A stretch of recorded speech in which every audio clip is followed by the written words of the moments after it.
Justice Alia नीलम साहिबा जो हैं उनका बहुत दिलचस्प मैं फैसला लेके हूँ, बिल्कुल न्यू फैसला आया 13/3 को ये डिसाइड किया है। क्रिमिनल रिवीजन जो है इन्होंने डिसाइड की है और इसमें क्या फैक्ट्स हैं मैं आपको बताता हूँ। मैं हूँ आपके साथ मौजूद ताहिर खान एडवोकेट। अच्छा, अगर कोई किसी के खिलाफ जो है दावा दायर करता है, उसके अंदर बड़े सख्त किस्म के इल्जाम लगाता है, उसकी बड़ी इंसल्ट करता है, उसमें डेरोगेटरी जो एलिगेशंस और उसके अलावा उसकी रिप्यूट डैमेज करने के लिए बड़े सख्त किस्म के इल्जाम लगाता है और वकील साहब ये तहरीर करते हैं, तो वकील साहब भी आया कि इसके ऊपर जो जिम्मेदार हो सकते हैं कि उसने दावा दायर किया है।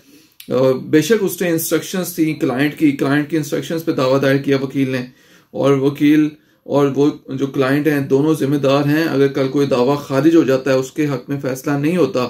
और सारे इल्जाम झूठे साबित होते हैं, तो आया कि जो वकील है, वकील के खिलाफ भी जो है वो सेक्शन 500 के तहत डेफेमेशन के तहत इस्तग़ासा जो कंप्लेंट फाइल की जा सकती है।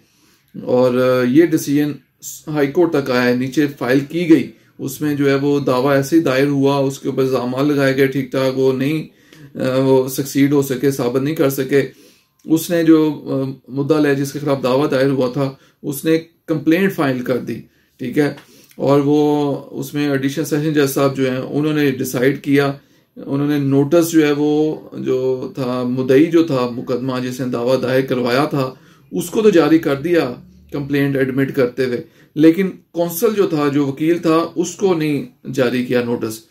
और वो इस ऑर्डर के खिलाफ उसने रिवीजन जो है वो दायर कर दी हाई कोर्ट में। और जस्टिस आलिया नीलम साहिबा जो है उन्होंने डिसाइड किया ये डिसीजन, उन्होंने मेंशन किया कि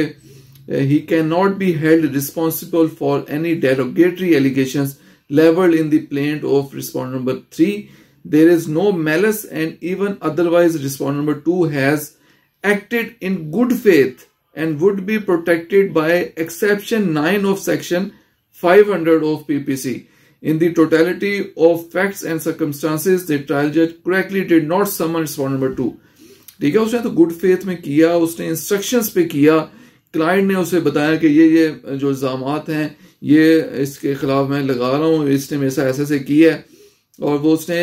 इन गुड फेथ अपनी प्रोफेशनल जिम्मेदारी अंजाम देते हुए उसने ये केस दायर किया। उसकी ये पर्सनल ग्रज या पर्सनल उसकी जो ये ओपिनियन नहीं थी,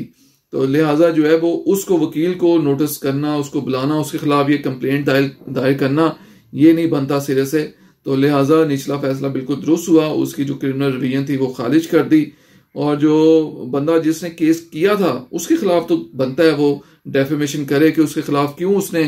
जो ऐसे इल्जाम लगाए जो वो साबित नहीं कर सका।